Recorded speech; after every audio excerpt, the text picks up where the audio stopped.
मुंबईमध्ये रात्रीपासून मुसळधार पाऊस सुरू आहे आणि आता आपण जे दृश्य बघतोय ते मरीन परिसरामध्ये आहे ते सकाळचे 9 वाजता आलेले आहे तरी देखील सतत मैदानामध्ये प्रायोग आहे त्याचा बसवलेला पाहायला मिळतो आणि पाऊस देखील आहे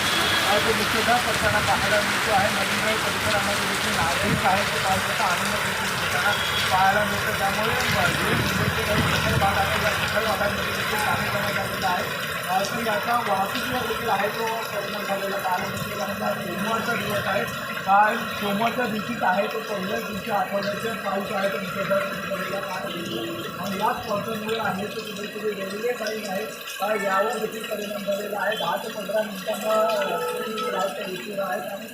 सध्याही मरीन ड्राईव्ह परिसरामध्ये आहे ते पूर्णतः काळोख असलेला पाहायला मिळतो समोरचं कुठलंही दृश्य आहे ते दिसत नाही कारण की मोठ्या प्रमाणामध्ये आहे हा मुसळधार पाऊस आहे त्याच्या पाण्यातून प्रत्येक अंतरामध्ये त्याचा परिणाम देखील आहे तो वाहतुकीवर देखील झालेला पाहायला मिळतो त्यामुळे जर गरजच असेल तरच बाहेर पडा अन्यथा बाहेर पडू नका असा देखील आम्हाला दिलेला आहे ते इतर दिलेला आहे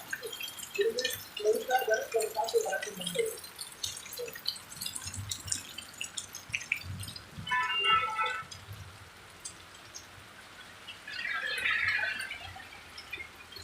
छतरी छतरी लेके आया नहीं